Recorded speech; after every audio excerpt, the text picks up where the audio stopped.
Качеството на университетите, няма какво да се лъжим, е под всякаква критика. На доста по-ранна възраст учим неща доста по-сложни за другите държави. Сравни американския университет с университета тук, понеже бил и в двата. Училища и университетите в България и в чужбина. Имаш ли някакво мнение? В момента мисля, че работиш с Orange до някаква степен. Ти имаш ли, може да ги сравниш? Как е образованието в България и в чужбина? Честно казвам, нямам абсолютно никаква представа. За училищата знам от лични мои много близки приятели. Те учиха т.е. се преместиха от тук да учат в Испания. Бяхме в един клас, те мисля, че там се преместиха, бяха един клас назаде. И ми казаха, че нещата, които учим ние, да кажем, в 10-ти клас, те ги учат в 12-ти. Тоест, нашата образователна система е доста, средното образование е доста развита в сравнение с другите държави. Тоест, ние тук на доста по-ранна възраст учим неща доста по-сложни за другите държави. Това е по мое мнение. Сега не знам дали всяка държава е така, дали до ден днешен продължава да е така, но с такова впечатление съм останал, че в България наистина учим доста неща. Сега дали това е най-добрият вариант да учиш от всичко по много и главата да ти гърми, не знам. Като университети, качеството на университетите, няма какво да се лъжим, е под всякаква критика. Освен ако няма, че медицинския университет е доста развит, идват чуждестранни чужденци да учат тук в Варна, откъдето съм аз. Така че е доста развита, медицинския университет е доста развит. Останалите са просто, според мен, да ти вземат парите. Буквално. В смисъл, влиза преподавател. Аз, понеже съм бил по тази пътека и мога да кажа от личен опит, влиза преподавателя, абсолютно нищо не ти казва по същество. Програмата е ужасна. Да. В смисъл, не става за абсолютно нищо. Факт е, дали има хора, които са учили с мен и сега работят това? Има, със сигурност. Така че не мога да кажа по никакъв начин, че е безполезно. Просто има къде да се подобрява още страшно много. И мисля си, че това ще се подобри, особено с онлайн курсовете, които различни хора отварят, понеже те имат истинска стойност в света, където сме в момента и се развиват доста по-бързо. Ти можеш да си представиш, че да направиш един график за образование на цял университет и трябва да го минеш през БАН и всичко това, отнема много време. Нали се сещаш? За да се потвърдят.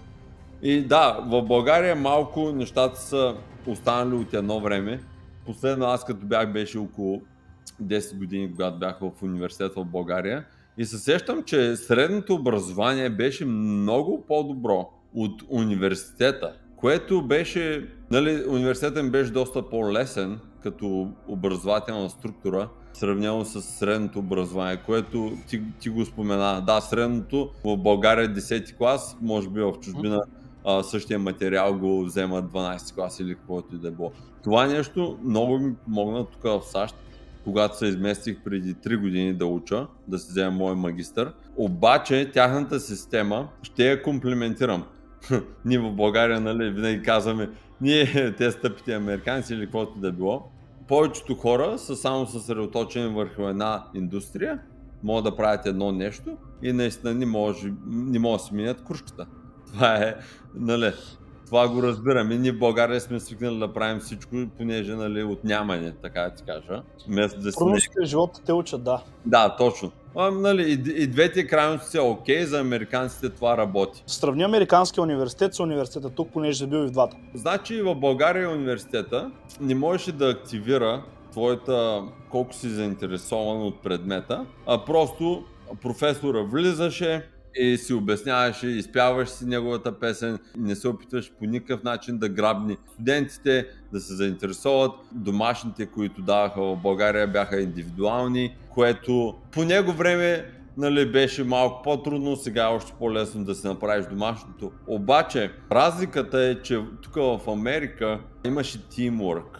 Трябваше всеки семестри или както и да е, аз бях на квотъри, демек на 3 месеца завършвахме семестъра, 4 семестъра на година, което беше супер интензивно и имахме групички. Имаше индивидуални домашни, но повечето беше групички, да се работи заедно, да се брейнстормва, да можеш да станеш отговорен към други хора и това те прави доста по-продуктивен.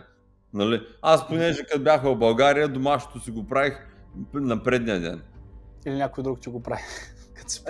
Нямах такъв късмет, сам си го правих. Обаче, да, има и такива хора, които други са ми го правили. Или вече в днешно време мога да ползваш всякакви изкуствени интелекти, чат GPT да ти го направи. Така че тия домашни...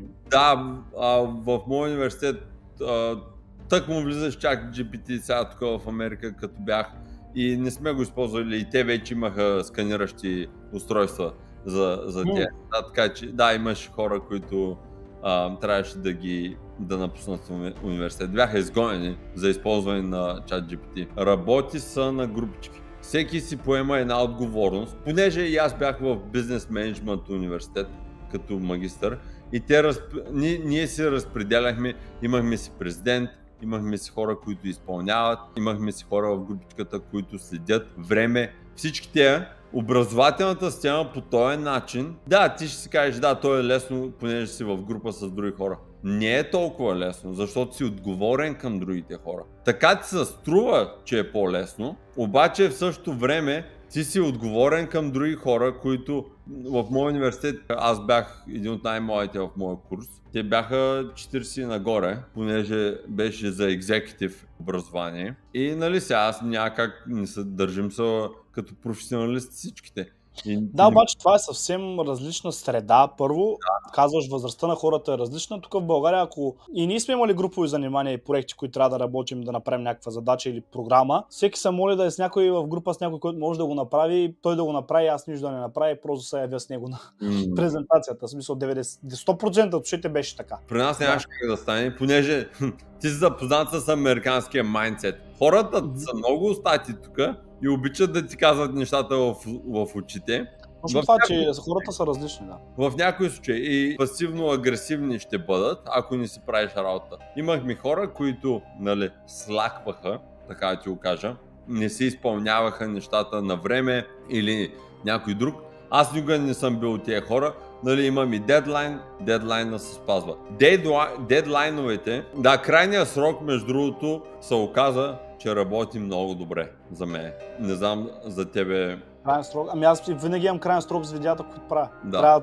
Трябва на този ден, в неделя, аз си качвам в неделя. Пробвах се да качвам по-често, но просто днес не е страшно много работа. В неделя искам, събота и неделя не искам, трябва да има видео. Трябва.